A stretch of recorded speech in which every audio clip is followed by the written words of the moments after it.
Maraming salamat at ako na po dahil sa sabi ko kahapon na meron pa akong appointment na 12 kaya hanggang alas 11 lang talaga po ako pwede sa inyo.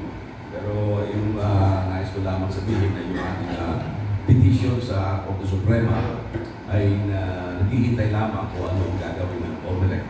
The latest development is that the Supreme Court has already ordered the Senate, the House of Representatives, the Office of the President, and the COMELEC to comment on my petition within a non-extendable period of 10 days. Kaya maganda yun dahil sa non-extendable, ibig sabihin non-extendable talagang nakita ng Supreme Court ang kahalagahan na nasa ating petition. Kasi usually, pagka pinahinihinga ng komentaryo yung mga respondents sa isang petition, pwede sila humingi ng extension to file their comment. Pero dito, maliwanag na sabi ng Korte Suprema na non-extendable. So, within the week, we expect the respondents to file their comment on my petition through the Office of the Solicitor General. Ano po ang laman ng motion niyo?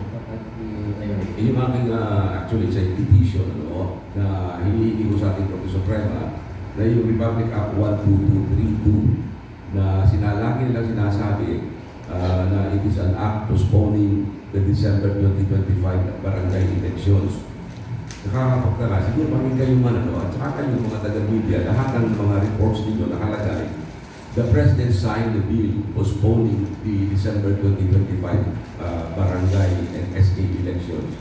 Yan ang mga usual na title ng inyong mga news item. Pero, basahin niyo yung batas na pinirmahan ng Pangulo. Wala kayong makikita ng batas na ay bill or law postponing the December 2025 elections. Wala kayong makikita ng ganong uri ng batas. Kaya nagtataka po saan kinukuha ng Office of the President, maging ng PIO, the Presidential Information Office, kanilang press release. The President signed the bill postponing the December 2025 barangay and SK elections. Kaya sabi ko sa Korte Suprema, wala ko namang ganun batas. Where is that law? Ang ipinasang batas ay an act setting the term of office of the barangay and sangguniang kabataan elections. Yun ang ginawa nilang title. Wala kang makikita ang word postponement. Kahit isang word, basahin yung batas na wala kayong makikita not a single word na may postponement. Kaya, nasaan kamo yun? Kaya sabi ko sa Korte Suprema, the fact na this word does not exist doon sa batas, it is a clear deceptive law. Ito ay isang batas na may halong panlilinlang. Nilinlang tayo, maging ang Pangulo, maaaring nalilang din siya ng mga mambabatas o ng kanyang mga legal advisors, hindi sila bigyan ng sapat na kaalaman na yung batas, hindi naman, pati ang Pangulong Marcos, nung binirmahan niya, it is a law postponing the barangay elections. Pero wala namang ganun. It is a law setting the term of office of the barangay officials. Ngayon, ang sabi ko sa Korte Suprema, bakit ginawa nila yan? Bakit hindi nila ginagamit yung word postponement? Kasi iniiwasan nila yung word postponement dahil sa alam nila mainit ang mata ng Korte Suprema doon sa postponement of barangay elections. Because in the last case that I filed noong 2023, Makalintal versus COMELEC, the Supreme Court was very emphatic and said that Congress has no power to postpone the election. Walang kapangyarihan ang Kongreso na mag-postpone ng halalan, maliban na lamang kung mayroong napakabigat na dahilan. A very, very strong and compelling reason to postpone the election. Dito, wala silang makipakita ng sapat na dahilan. There is no compelling reason to postpone the barangay and SK election. Kaya ang ginawa nila, surreptitiously, ipinamagat nilang an act setting the term of office. Wala yung postponement. Ano ang ginawa nila? doon sa unang-unang provision para ng batas, sabi na doon, the next election of the barangay and SK shall be held on the first Monday of November 2026.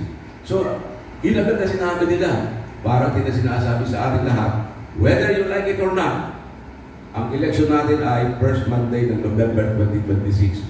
Whether you like it or not, lahat ng mga incumbent barangay officials, andyan sila. Hindi sila nagsasabing postponement. Pero, maliwanag, mayroong postponement kasi ano ang mangyayari doon sa December 2025 election? Walang sinasabi ang batas doon. Again, itinatago nila yun. Itinago nila. Kaya sabi ko doon sa petition ko, there is deception in the making of this law. Inilayo nila yung ating batas. Kasi alam nga nilang, wala naman silang dahilan. Ano dahil nila para i-postpone yung barangay elections? Kaya sabi ko, talagang hindi po pwede natin mag-postpone yan kasi yan ay nakalagay na sa batas na dapat magkaroon tayo ng election December 2025. And once the term of office is fixed, hindi mo pwedeng baguhin yan. Ang fixed term of office ngayon ng mga barangay officials ay hanggang December 2025 na lamang sila. Bigla mong ipopostpone ang election na wala tayo ng karapatan na bumoto ng sarili nating mga opisyal. At isa pa, maliwanag nito ako ay hindi pinag-aralan, sabi ko sa Korte Suprema. Kasi ang sinasabi nila, yung susunod na halalan daw ay first Monday of November 2026. Alam ba ninyo ang first Monday of November 2026? November 2, All Souls Day, araw ng mga kaluluwa na tayong mga Katoliko, parang 90% or 95% sa atin nagdarasal tayo, nagninilay tayo para sa mga namatay natin, mga kamag-anak o mga kaibigan. Kaya hindi pinag-aralan ito. Maging ang umalit, sabi nga nila, first time namin magkakontak ng eleksyon na araw ng kaluluwa. Eh, mali pa na naman kung gusto nila paputuhin pati mga patay. Yun siguro. Pero dito, let it be aside. Hindi talaga pinag-aralan ang bagay na yan. Sinasabi nila, kasi meron tayong barn election. Bakit? Noong bang ipinuspon yung barn election, hindi ba nakatakda na rin noon yung barangay election? Yung barangay election, noong pa, 2023 pa, ang election natin nakalagay December 2025. 2023 pa lang, alam natin yan kasi doon batas na pinunbahin na noon. Eh bakit pinuspon mo yung barn election? Barn election kasi dapat noong May, kasama yan ng national and local election. Pinuspon nila ng October. When you make a postponement ng May para gawing October, alam naman nila na may barangay election ng December 2025. So, bakit mo ipopostpone ngayon yung barangay? Eh, ganong naunang nakatakdayan kaysa doon sa barn election. Kung ngayon pa lang yung dahilan, ay dapat ibang date din ang ginawa yun ng barn. O kaya napag-usapan man lamang sa barn na pag kami nag-postpone ng barn election, yung nakatakdang barangay election, ipopostpone din natin yun, papaguhin natin ang date doon. But it was never mentioned. It was never mentioned in the law, nung pinuspone nila yung barn election noong May 2025, hindi na napagsabi kasi wala silang sinasabi na magkakaroon ng problema dahil sa merong barangay election. Kaya yun ho ang dahilan kung bakit sinasabi namin na ang December 2025 election ay dapat natin ituloy. Pero may tanong na, di ba several instances na postpone ito during that time of President Gloria and President Noynoy, di ba? Na-postpone ito eh. Ano po pagkakaiba nito dito sa ngayon? Yun nga sinasabi sa kanila, wala naman ako pagkakaiba. Sinasabi lang nila, hindi, ngayon hindi kami nagpo-postpone. Kasi nag-set lang kami ng term. Ay, anong mangyayari doon sa December 2025? Bakit niyo iniiwasan yung word postponement? Kasi alam naman nila talaga hindi po pwede yan. Kaya nga noong napakadami ng postponement yan, Kaya nung December, yung 2020, December 2022, nung dapat nung tayong election, nabog nga lang ng October 2023. Kaya nga kinwestiyon ko yung last postponement. Sabi ko, sobra na ito. Lagi na lang tayo nagpo-postpone. Nangahalalan. Ay maliwanag naman na ang kapangyarihan ng Kongreso, ang kapangyarihan ng Congress is to fix the term of office. Pwede may kapangyarihan silang magtakda ng haba ng panahon ng isang barangay official. They can fix the term of office. And once the term of office is fixed, hindi mo pwedeng i-extend yan sa pamamagitan ng batas kasi fixed na yan eh. We voted for them for this particular fixed term. Eh, pagka sinabi mo hold over sila, eh, you are extending their term of office. Pagka sinabi natin hold over yan, abay, pagkatapos ng term nila ng December 2025 at in-extend mo yung hanggang 2026, yung December 2025 hanggang 2026, hindi na sila elected, appointed na sila ng legislature. And in the Supreme Court case, yung Makalintal versus Comelec na sinabi ng mga justices ng ating Korte Suprema na yung holdover, eh hindi basta-basta ginagamit yan. Kasi it constitutes legislative appointment na ang nangyayari ngayon, hindi na wala nang mandate yung mga holdover position barangay officials na yan dahil sa sila ay itinuturing na ina-appoint, itinatalaga dahil sa legislative appointment yan. And that is a violation of the Constitution which provides that barangay officials shall be elected and not appointed. Attorney, sinasabi ni Presidente Bongbong Marcos, katatapos lang daw ng ating halalan. Ano to? Medyo mababaw ba yung With due respect kay President, siguro dapat yung legal advisor niya ay kagalitan niya. Yung sinasabi kung yun ang dahilan niya na katatapos na ng halalan, basahin niya yung Makalintal versus Comelec. Ang sabi ng Korte Suprema, shortness of the term of office is not a valid ground to postpone an election. Election fatigue, yung hirap ng isang halalan, hindi rin dahilan yan.